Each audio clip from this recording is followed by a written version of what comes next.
2 East Coast time. There's like a good moment to start this video here in Asheville, North Carolina, yet again. So I want to talk about earthquakes and earth changes related to Comet Elenin and how planetary alignments and comets can amplify these effects drastically. I'm going to go through some math and some previous instances and future instances relating to this comet and also Comet Honda, which is another comet that is very close to our vicinity at the moment, closer than Elenin at the moment.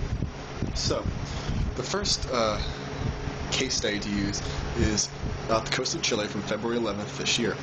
At that point, Comet Elenin made an alignment with the Earth and the Sun.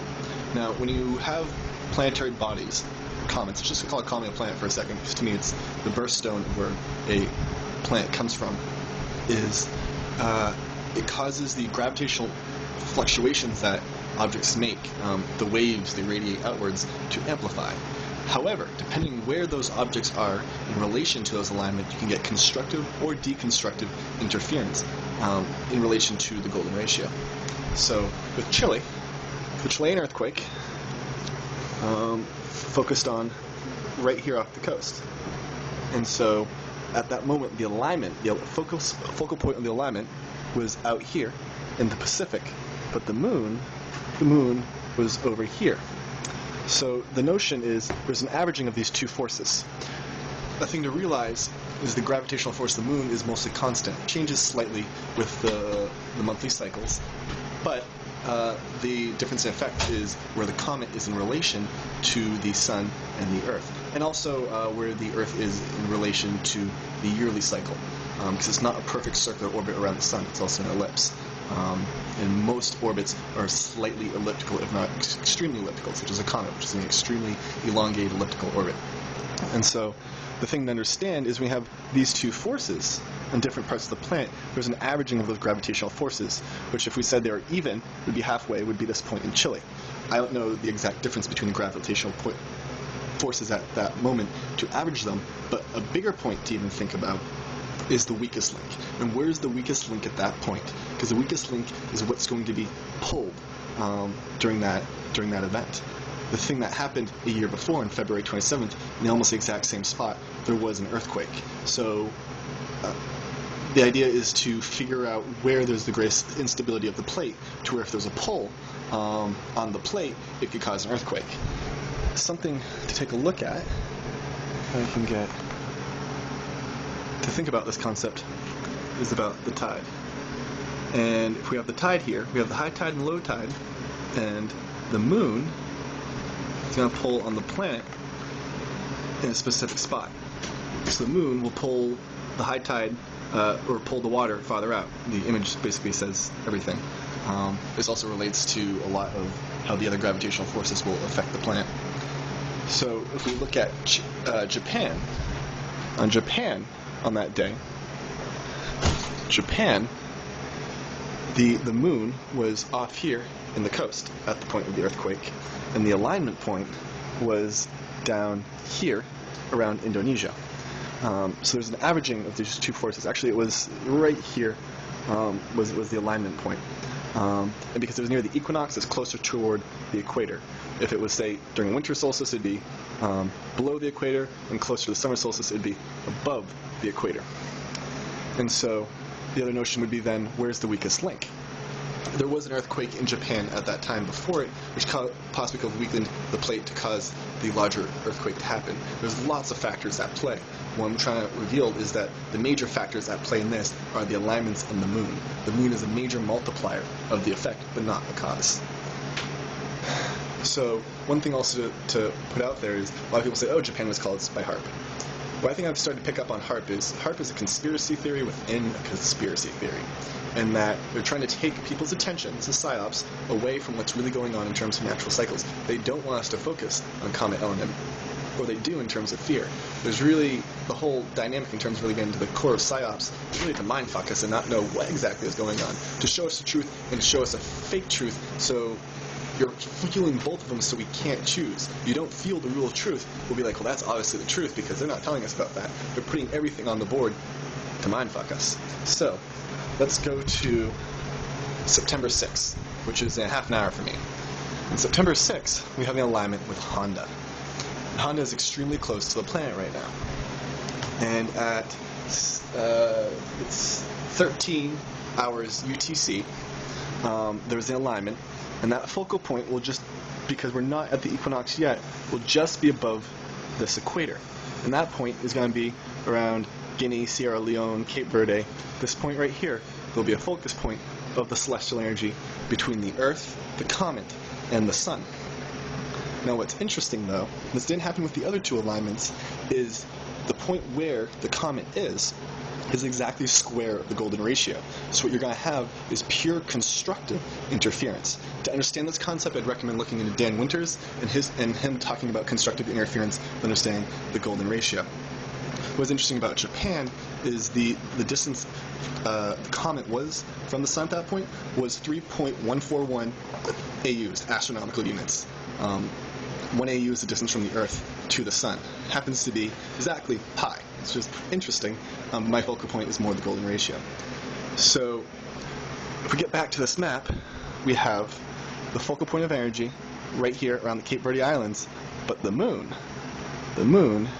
is right over Indonesia. Okay, so we have these two gravitational points between the Cape Verde Islands and Indonesia. Well, what is interesting is about 7-8 hours ago, there was a 6.6 earthquake in Indonesia. Just like in Japan, there was a moderate-sized earthquake before the major earthquake, before the alignment. So right now, there is a weak point in Indonesia, which could be the Uakes Lake. There's a lot of talk, especially in Zeta Talk, if you know those guys, that Indonesia will sink. And there's already been signs showing that Indonesia is sinking. There's massive amounts of landslides and parts of the coast going underwater and sinkholes. And Indonesia had its first crop circles back in February. It had 5 of them. And to me, it was a sign relating to that the ley line systems in Indonesia are failing. One of the crop circles related to the energetic structure of a pyramid. And to me, it was almost like guys saying if a pyramid is not placed here, Indonesia will fall. Indonesia will sink. So the alignment time is around 13 UTC, which East Coast time is about 9 in the morning, is when this alignment will take place. And it's a pure constructive interference, which did not happen with the other two alignments. Alright, so the next one is September 26th, the infamous date a lot of people have been talking about. On September 26th, at around between 1600 hours and 1900 hours UTC is when I feel like there will be a pole shift. The reason why I have a fluctuation in time is there's two interesting points in terms of data. However, at 1900 hours is when there is pure constructive interference between Comet Elenin and the Earth, because Comet Elenin is the golden ratio difference from the Sun to the Earth, 1.618. At 1600 hours, it is 0.618 astronomical units from the Sun. So there's this little window where the alignment's taking place, and it's hard to exactly get the alignment with the data that NASA provides.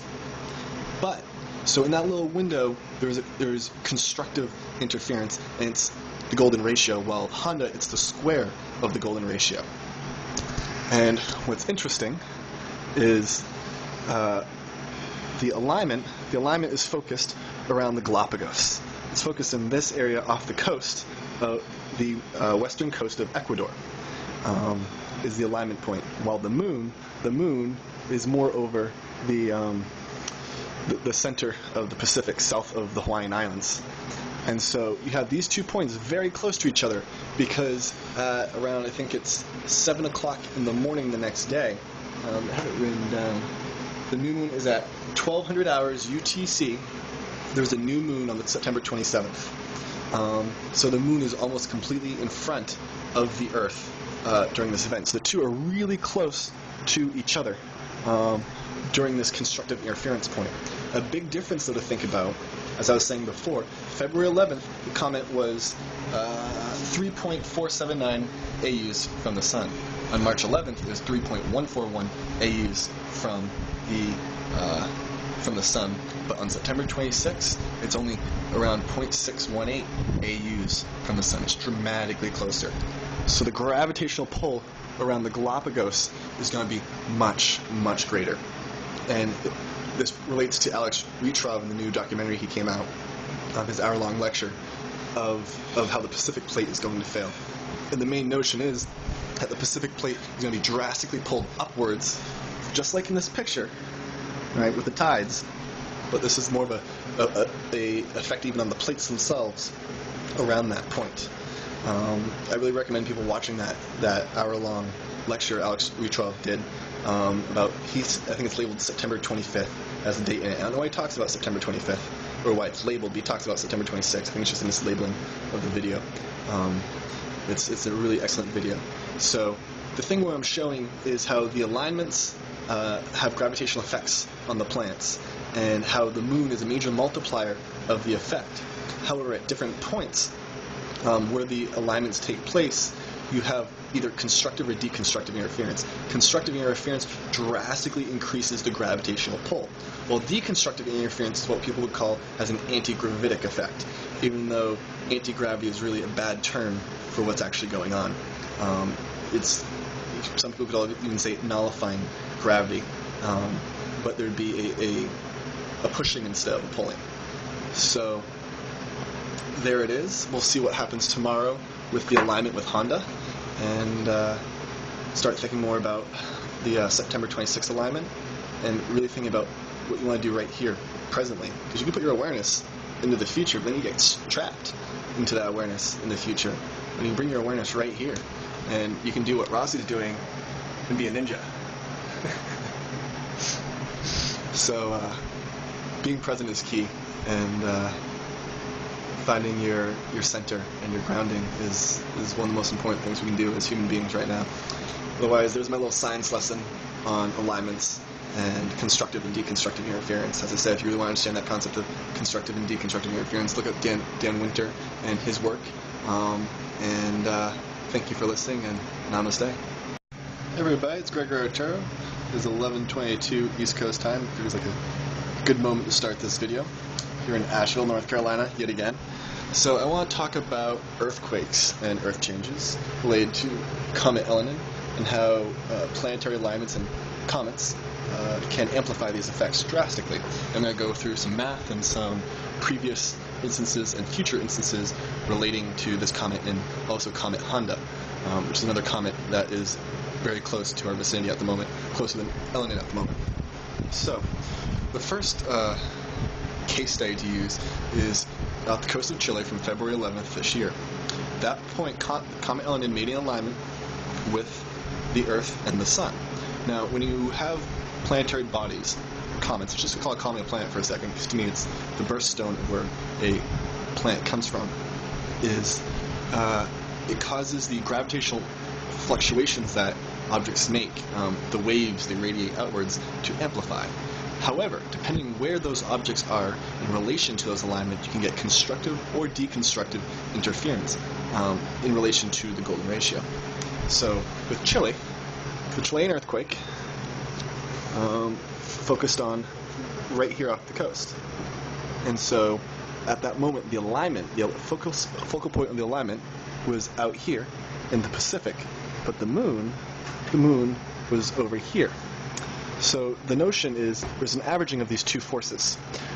The thing to realize is the gravitational force of the moon is mostly constant. It changes slightly with the monthly cycles, but the difference in effect is